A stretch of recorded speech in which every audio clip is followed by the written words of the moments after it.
புதிய வருமான வரி சட்டத்தில் 12 லட்சம் வரையிலான வருவாய்க்கு வரி இல்லை என கூறப்படும் நிலையில் அதனை 17 லட்சம் வரை நீடிப்பதற்கான சாத்தியக்கூறுகள் இருப்பதாக கூறப்படுகிறது. இதனை வரைகலை உதவியுடன் விளக்குகிறார் செய்தியாளர் காயத்ரி. 17 லட்சம் ரூபாய் வரைக்கும் வருமான வரி விலக்கு பெற முடியுமா அப்படிங்கிற கேள்விக்கான பதில தான் பார்க்க போறோம். அண்மையில மத்திய பட்ஜெட்ல அறிவிக்கப்பட்ட அந்த புதிய வரி விலக்கின் மூலமாக 12 லட்சம் ரூபாய் வரைக்கும் விலக்கு பெற முடியும் அப்படின்னு சொல்லப்பட்டிருந்தது. அதற்கான மசோதாவும் நாடாளுமன்றத்தில் தாக்கல் செய்யப்பட்டது. இதுல கூடுதலாக சில சலுகைகளை பெற முடியும் அப்படிங்கிற ஒரு சட்ட விதிகள் இருக்கிறது. அது ஏற்கனவே இருக்கக்கூடிய இன்கம் டாக்ஸ் சட்ட விதிகளின் படிதான் இந்த சலுகைகளை பெற முடியும். உதாரணத்துக்கு மொபைல் பில் மற்றும் டெலிபோன் பில்னு சொல்றாங்க. இந்த 2 பில்லுல சமர்ப்பிக்கிறது மூலமாக அதுல இருந்து விலக்கு பெற முடியும் அப்படின்னு சொல்லப்படுகிறது. இது எல்லாத்தையுமே ஒரு நபர் பணிபுரியக்கூடிய அந்த கம்பெனில இதுக்கான அந்த ஆதாரம் இருக்கா இல்ல இதற்கான அந்த அனுமதி இருக்கா அப்படிங்கறத கேட்டுக்கணும். அதே மாதிரி டிரான்ஸ்போர்ட் அலவன்ஸ் அப்படின்னு சொல்லக்கூடிய போக்குவரத்து அலவன்ஸ் மூலமாகவும் விலக்கு பெற முடியும் அப்படின்னு சொல்லப்பட்டிருக்கிறது.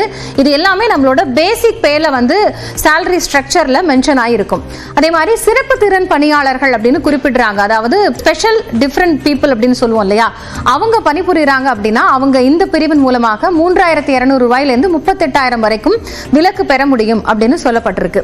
இதுக்கு அடுத்தபடியா பார்த்தோம்னா பயணப்படி அப்படின்னு சொல்லப்படுற கன்வேயன்ஸ் ரீஇம்பர்ஸ்மெண்ட் பில்ல ஒவ்வொரு நபரும் இந்த சலுகைகளை பெறும்போது சமர்ப்பிக்கணும் அப்படிங்கிறது கட்டாயமாக்கப்பட்டிருக்கு. அதே மாதிரி கார் லீஸ் முறை அப்படிங்கிற ஒரு மெத்தட் சில கம்பெனிகள்ல அலோ பண்ணப்படுகிறது. சில குறிப்பிட்ட நபருக்கு மட்டும் அந்த கார் லீஸ் அப்படிங்கறத கொடுப்பாங்க.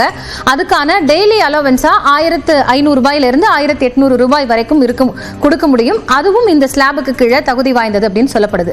சரி, இப்போ உதாரணத்துக்கு உங்களோட பேசிக் பே 30% இருக்கு, 40% பேசிக் பேல இருக்கு அப்படின்னா அது ரெண்டுத்துக்குமான வித்தியாசத்தை இதெல்லாம் எப்படி கணக்கிட்டு பார்க்கலாம் அப்படின்னா, ஒரு நபரோட கிராஸ் பே அப்படிங்கிறது 16,37,424 ரூபாய். அதாவது இது உங்களோட பேசிக் பேல 30% அப்படின்னு எடுத்துக்கலாம். இதுல மொபைல் ரீஇம்பர்ஸ்மெண்ட் அதை நம்ம எவ்வளவு வேணாலும் இருக்கலாம், அதுக்கு குறிப்பிட்ட தொகைன்னு இல்ல. அது ஒரு உதாரணத்துக்கு 50,000 ரூபாய் அப்படின்னா அதை கழிச்சுக்கணும். அதே மாதிரி கன்வேயன்ஸ் ரீஇம்பர்ஸ்மெண்ட் அப்படிங்கறதுமே சில குறிப்பிட்ட நபர்களுக்கு தான் கம்பெனி அலோ பண்ணும். அதையும் உங்களோட டோட்டலான அந்த கிராஸ்ல இருந்து நீங்க கழிச்சுக்கணும். 2,40,000 ரூபாய். அப்ப நெட் பே எவ்வளவு வரும்? 13,47,424.